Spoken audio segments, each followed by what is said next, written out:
Perkenalkan, nama saya Lutfia Nur Afifah, NIM 195211075 dari kelas MBS 7C. Langsung saja, profil perusahaan. Di sini saya mengobservasi Laris Kartasura yang beralamatkan di Jalan Ahmad Yani nomor 14 Dusun 1 Kartasura, Sukoharjo, Jawa Tengah. Visi Laris adalah memberikan pilihan berbelanja lebih nyaman dan efisien bagi masyarakat. Yang selanjutnya yaitu misi. Yang pertama, menawarkan barang yang lengkap dengan harga yang kompetitif. Yang kedua, menyediakan kebutuhan sehari-hari dengan harga terjangkau dan diimbangi dengan pemberian kualitas pelayanan yang baik sehingga dapat memberikan kepuasan dan kenyamanan bagi konsumen. Produk yang dijual di Laris terdiri dari 2 produk. Yang pertama yaitu produk konsumsi, di mana produk konsumsi terdiri dari kebutuhan sehari-hari. Produk berbelanja yaitu seperti tas, pakaian, dan sepatu. Produk khusus seperti TV, kulkas, atau barang-barang elektronik. Yang selanjutnya ada produk musiman seperti jas hujan, jaket, dan payung. Produk yang dijual yang kedua yaitu produk industri.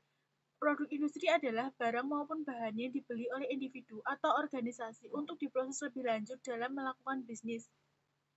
Nah, contohnya yaitu ada bahan-bahan sembako ya, seperti tepung, gula, telur, beras, susu, dan air mineral. Yang selanjutnya yaitu aspek pemasaran.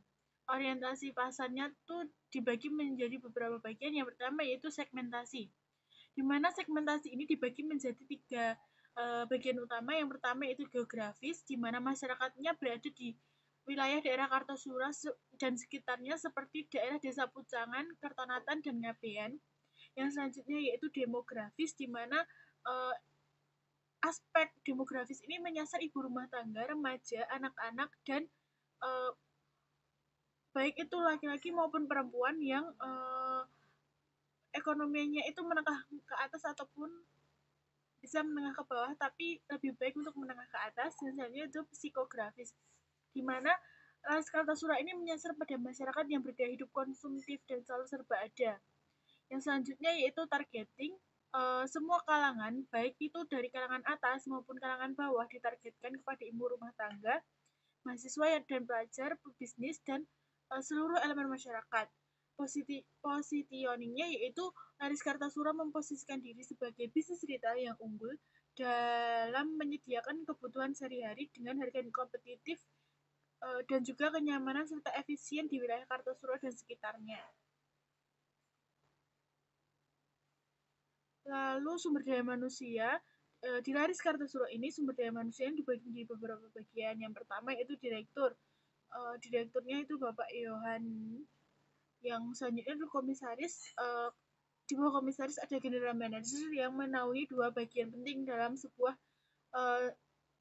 bisnis retail. Yang pertama itu store manager, di mana store manager ini dibagi menjadi beberapa bagian. Yang pertama yaitu fashion, supermarket, distribusi gudang, general affair, dan human resource. Lalu ada CFO atau Chief Financial Officer, di mana membawahi beberapa bagian penting yaitu akuntansi dan manajemen keuangan. Selanjutnya yaitu operational manager, yang selanjutnya marketing manager, dan juga HRD manager.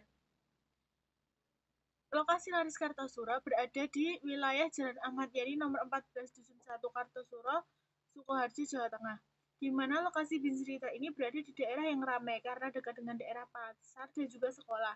Dan juga daerah ini sangat strategis karena dekat dengan jalan raya. Selanjutnya yaitu tata letak ruang dan image toko retail Laris Kartasura. Tata letak Laris Kartasura ini dibuat seperti garis lurus atau grid layout atau berlajur-lajur. Selanjutnya itu penyajian barang di toko retail.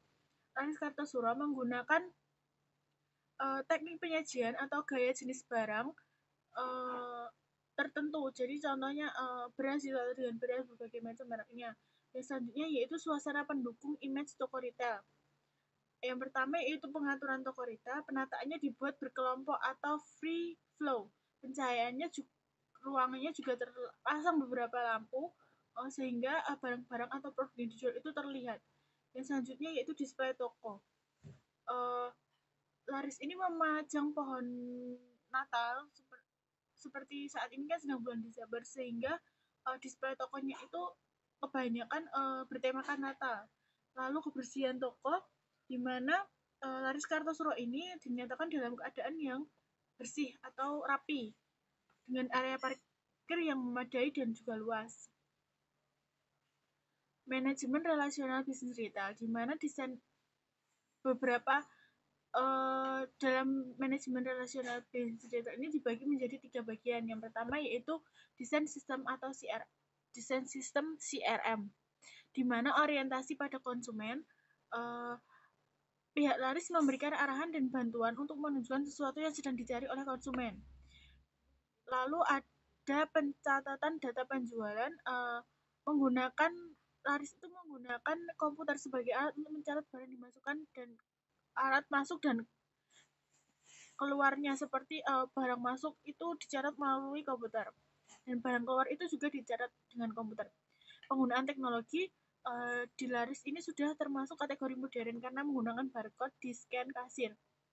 Sistem strategi penerapan CRM yang pertama mengidentifikasi pelanggan, menyediakan produk sesuai dengan kebutuhan primer dan sekunder dari pelanggan Kartasura.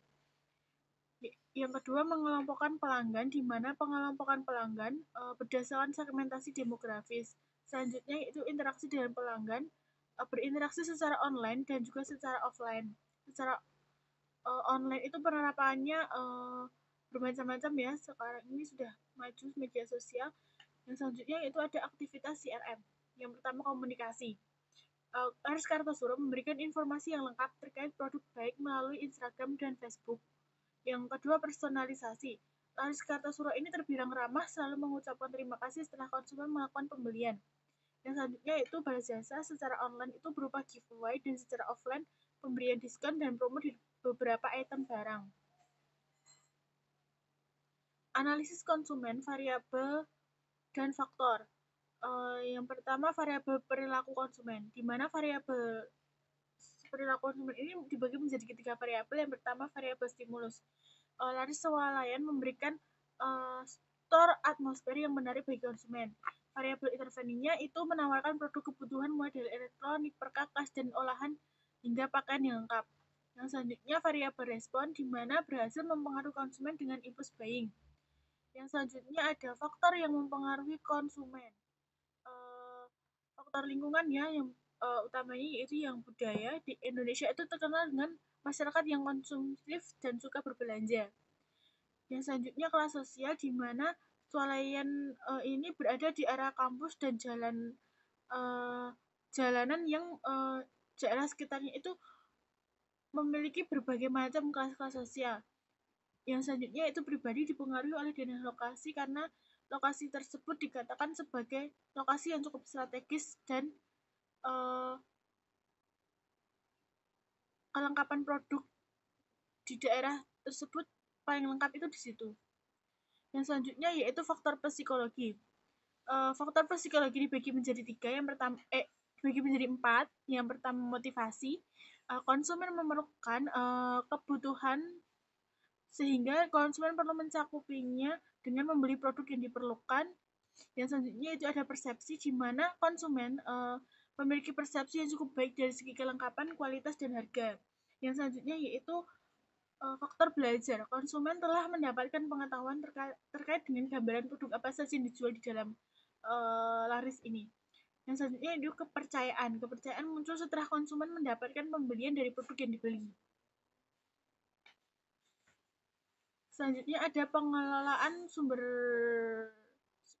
supermarket, di mana strategi barang itu ada barang umum, barang pokok, dan barang musiman. Yang selanjutnya itu penetapan harga menggunakan akhiran harga atau odd price atau harga berakhiran ganjil.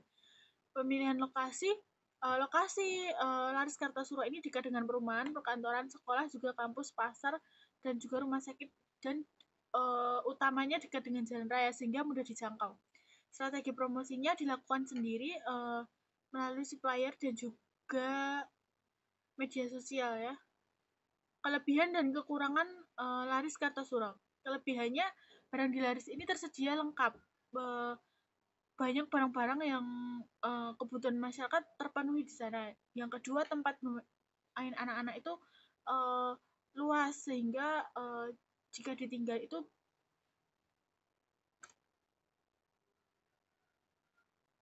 Yang ketiga, lokasinya strategis, di mana lokasi dekat dengan jalan raya dan juga dekat dengan daerah lingkungan masyarakat.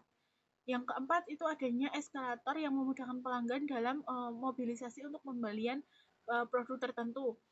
Yang kelima, ada stand kuliner. Kekurangan dari laris ini yang pertama, antrian kasir itu sangat panjang sehingga kadang menimbulkan perasaan yang negatif, utamanya kayak terlalu banyak antrian lama. Dan selanjutnya yaitu kondisi rak barang yang berantakan. Terdapat beberapa produk di mana produk tersebut tidak ditata dengan rapi. Sekian presentasi dari saya. Kesimpulannya dari observasi kali ini adalah bisnis retail Laris Kartasura merupakan bisnis retail yang sudah berkembang pesat.